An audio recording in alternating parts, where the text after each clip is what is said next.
your promise and pledge to the people of Burundi. So, ladies and gentlemen of the media, today we also held extensive and very productive consultations between our two delegations, during which we reaffirmed our commitment to strengthen and deepen further the long-standing fraternal relations between Kenya and Burundi. The cooperation between our two countries is built on a solid foundation of shared values and principles to foster sustainable social economic development and transformation of our two countries, and also a vibrant and united East African community, as well as an integrated and prosperous Africa. We did agree to renew the Joint Permanent Commission for Cooperation agreement signed in 2008, and our respective ministers will soon convene the next session of the JPCC and ensure expeditious implementation of the new and previous cooperation technical assistance agreements that had been signed previously. Today, together with His Excellency President Ndayishimiye, we witnessed the signing of several bilateral instruments which will accelerate the scale and scope of cooperation between our two countries. These include, amongst other things, Memorandum of Understanding on Agriculture, Livestock and Fisheries. We also signed a Memorandum of Understanding on Public Service, which will provide joint capacity building and development through leadership training in public service. Foreign Affairs, which seeks to promote political consultations and development cooperation. We also signed Sports, Culture and Heritage, which will enhance sports and cultural tourism, as well as promote people-to-people relations. With regard to trade and investment, we underscored the immense untapped potential to expand the value and volume of trade and investment between our two countries.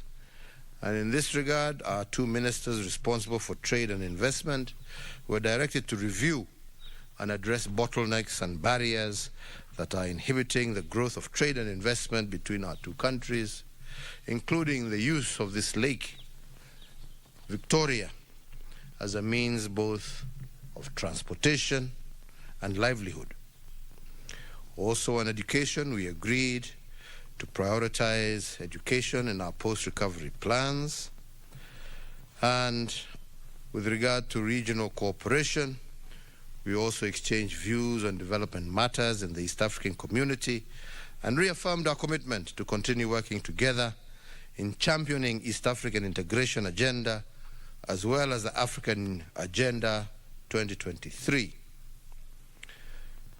On the international side, we reiterated our commitment to continue working closely at the level of the United Nations with a view of advancing the Common Africa Agenda for integration and sustainable development. Nikimalizia niseme Mheshimiwa Rais, niko na furaha tele tena nikikukaribisha kama mgeni wetu wa heshima siku ya kesho, tukisherehekea siku yetu ya madaraka, na hii taenda mbali sana kuimarisha na kuonesha undugu ambao upo kati ya nchi zetu mbili. Na niseme Mungu aibariki nchi ya Burundi, Mungu aibariki Kenya, Mungu aibariki Afrika Mashariki, na tuendelee kushirikiana na ndio tuweze kutimiza mahitaji ya wananchi wetu. Mheshimiwa Rais, karibu sana. Asante sana Mheshimiwa Rais. Sisi wakati wote tuko hapa, sisi tulikuwa hapa, tunafurahi, tunaona kama tuko nyumbani. Your Excellency, Mr. President Uhuru and dear grand brother, first of all, Allow me to begin by thanking you for your kind invitation to pay an official visit to your beautiful country, the Republic of Kenya. This is indeed a good opportunity for us to strengthen the existing bilateral ties of friendship and cooperation between our two countries. I wish also to thank you, the government and the people of Kenya in general, and the people of Kisumu in particular, for the warm welcome and the hospitality extended to me and my delegation since our arrival to Kisumu. You have made us feel really at home. I have been many times in Kenya, but it is my first time to visit Kisumu. I am surprised by the beauty and the level of development of this city. Let me also extend to you, Mr. President, the government and the people of Kenya, the warm greetings from the government and the Burundian people. We are delighted that we still have today strong and healthy ties between not only our two governments, but also between our two respective people. We are enjoying both sides these links between our two countries through investment, trade, and growing mobility of goods and people between our two countries. Excellency President, my visit is a good occasion for me and my delegation to congratulate you personally, the government and the people of Kenya, on the occasion of the Madaraka Day. Today, we are happy to share with the Kenyan people this joy that can be read on our faces here. Excellence, I could recall the special role of the Republic of Kenya in peacekeeping initiative in Burundi, the facilitation of trade through the port of Mombasa, the Kenyan investors who are already working in Burundi in collaboration with Burundian economic operators. The government of the Republic of Burundi fully appreciates the state of cooperation between our two countries. We hope that our agreements and memoranda already signed will be effectively implemented for the mutual benefit of our respective peoples. We believe that the permanent joint commission between Kenya and Burundi remain the excellent mechanism to do so. Your Excellency, as you know, following the successful general election held last year, Burundi has regained peace, security, and stability. Burundi is no longer in the UN Security Council agenda and in the political agenda of the AU Peace and Security Council. I wish to take this opportunity to once again thank you for your personal involvement in our recent political achievements and the role of your country, Kenya, in the Burundi peace process. In order to definitively reconcile the people of Burundi, the Truth and Reconciliation Commission is doing an excellent job to allow Burundians to really know what happened in Burundi during the multiple crises in the country.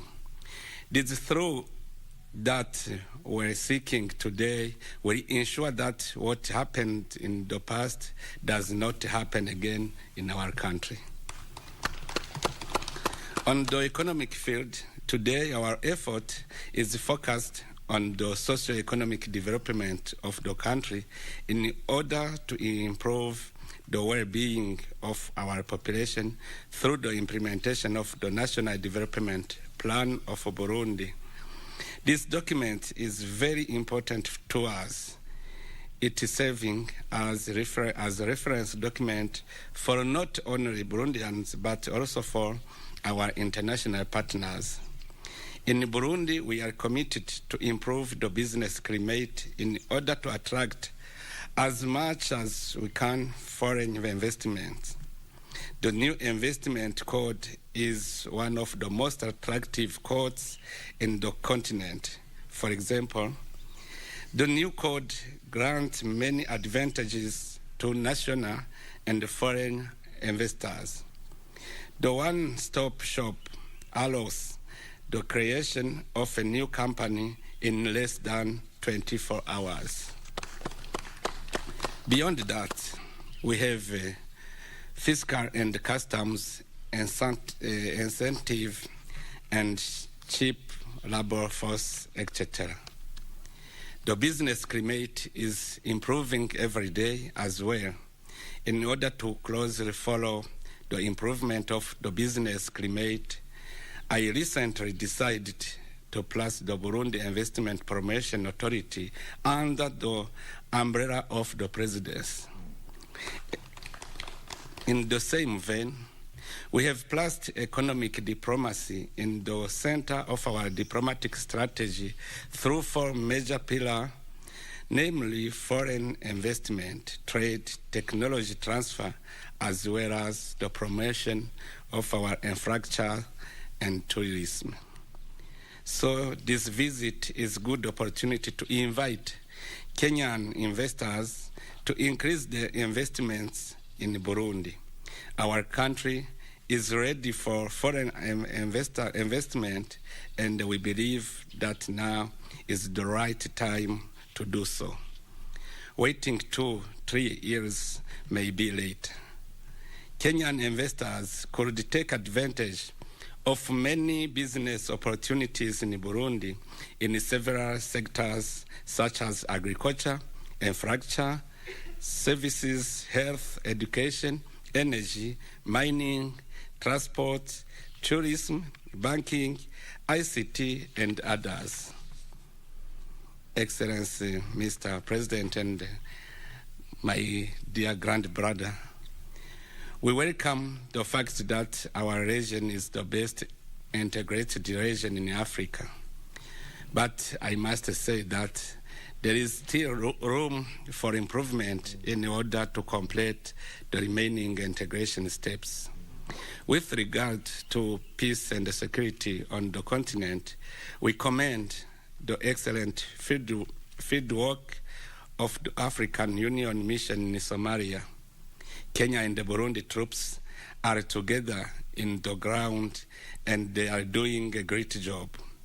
In this regard, we believe that any initiative aimed to reduce the AMISOM troops in Somalia must take into account the degree of the threat from the Shabab terror group in order not to lose the part of the territory already recovered by AMISOM. The countries contributing troops, Somalia, as well as the African Union, must be consulted on any plan to reduce troops in Somalia. At the global level, we reiterate our commitment to the principles of the Charter of the United Nations in order to promote multilateralism based on the rule of law. Burundi closely follows and also attaches great importance to global challenges such as climate change, the reform of the UN Nations Security Council, the fight against terrorism, the issue of international migration, the implementation of the sustainable development of objectives, and the COVID-19 mitigation. Africa's voice must be heard in all negotiations aimed at addressing the shared challenges. We believe that the international solidarity and the cooperation remain the right way to tackle those common challenges. Excellence, I would like to conclude by reiterating our heartfelt thank once again for your warm welcome and the marks of attention extended to myself and my delegation since our arrival to Kisumu. I would also like to take this good opportunity to invite you, Excellence, to pay a visit to Burundi on a date to be agreed through the diplomatic channel. Looking forward to welcoming you in Burundi. Thank you, Mr. President. God bless you. Thank you, my friend. Asanteni sana. Thank you, Your Excellencies. We have one more engagement and would kindly ask you to retreat so that we may prepare for the next engagement. Ladies and gentlemen of the press, that marks the end of our press statement and that marks the end of our engagement with you. Thank you very much. We may leave at our pleasure.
The greatest rally in the world is back in Kenya. Catch all the action of WRC Safari Rally live and exclusive on KBC Channel 1 from 24th to 27th June. See the world's best drivers navigate their machines on Kenya's rough terrain at breakneck speeds. Experience the thrills, adrenaline, drama and excitement as man and machine do battle. Don't miss out. WRC Safari Rally, live and exclusive on KBC Channel 1, your true sports partner. Kupata skiza tune hii, Ufunuo wa Yohana 38 dial *811 *817 hash. Wakati mwingi katika maisha binadamu hujipata kwa shida, unapata ya kwamba hauna usaidizi unaohitaji, biashara zinaisha, hakuna mapato ya kila siku. Lakini hata kwa hayo yote, Biblia inasema ya kwamba katika kitabu cha Ufunuo wa Yohana mlango wa 3 mstari wa 8, na yajua matendo yako. Tazama, nimekupa mlango uliofunguliwa mbele yako. Ili kupata skiza tune hiyo ya Yohana 38 dial *811